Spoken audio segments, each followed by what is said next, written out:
उज्जवल भविष्य का राज कम से कम 45 मिनट हर दिन जब बच्चे खेले आंगनवाड़ी में आपके साथ। नमस्ते आंगनवाड़ी कार्यकर्ताओं। आंगनवाड़ी कार्यकर्ता प्रशिक्षण की इस नई वीडियो में आप सभी का स्वागत है। भावनात्मक विकास मजबूत करने के लिए आइए हम कुछ मज़ेदार और आसान टीएलएम बनाने और उनका इस्तेमाल करने के बारे में समझते हैं। यह गतिविधि बच्चों के भावनात्मक विकास के लिए बहुत ही उपयोगी है।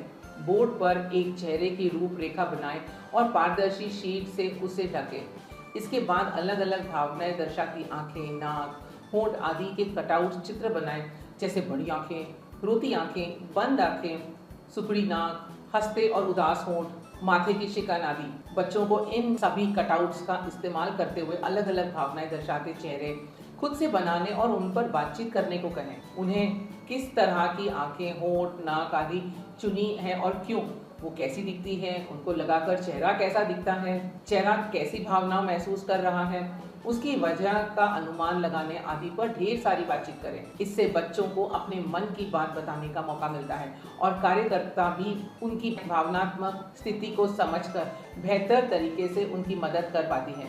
यह तरीका बच्चों में आत्म अभिव्यक्त और संवाद कौशल को बढ़ावा देता है और आंगनवाड़ी केंद्र को एक ऐसा सुरक्षित स्थान बनाता है जहां बच्चे अपनी भावनाओं को खुलकर साझा कर सकते हैं।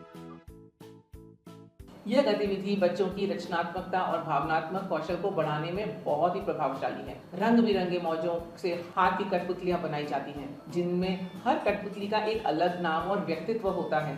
बच्चे कठपुतलियों को अपने मन अनुसार बना सकते हैं, उनका नाम, उनके व्यक्तित्व साझा कर सकते हैं। ऊन, कपड़े, रुई से बने हुए गुड्डी गुड़ियों का ये अलग अलग जानवर की कठपुतलियां अक्सर बच्चों से भावनात्मक तौर पर जुड़ते हैं। इनका इस्तेमाल कर कहानियां सुनने सुनाने या फिर इनसे बातचीत और नाटकीय खेल खेलने में बच्चे कई भावनाएं व्यक्त करते हैं और खुद को भावनात्मक तौर से सुरक्षित महसूस करते हैं।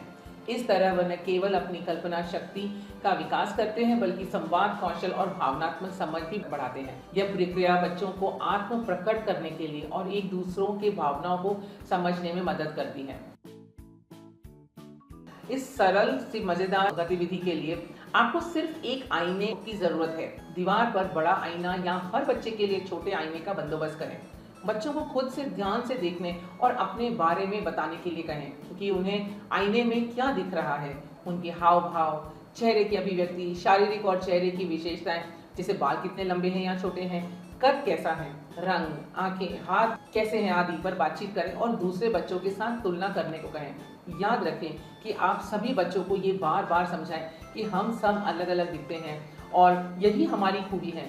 केंद्र में शारीरिक विविधता के प्रति सम्मानजनक माहौल जरूर बनाएं। इसके अलावा बच्चों को आईने में खुद का खुश, उदास, गुस्से वाला, डरा हुआ चेहरा बना के अपने आप को और औरों को ध्यान से देखने को कहें और चर्चा करें। यह गतिविधि उन्हें अपने आप को और औरों की भावनाओं को बेहतर समझने और अनुमान लगाने की कुशलता को बेहद महसूस कराती है। भावनाओं को पहचानना और व्यक्त करने के लिए ये समझना कि सभी भावनाएं महसूस करना ठीक है। कोई भी भावना सही या गलत नहीं या फिर लिंग विशिष्ट नहीं है। हर भावना को हर कोई इंसान उम्र में छोटा या बड़ा, लड़का या लड़की सभी महसूस करते हैं और सही तरीकों से इनको व्यक्त कर संभाल सकते हैं। ये सभी कौशलों का निर्माण बचपन में होता है और सीख उम्र भर साथ देती है। उज्जवल भविष्य का राज कम से कम 45 मिनट हर दिन जब बच्चे खेले आंगनवाड़ी में आपके साथ।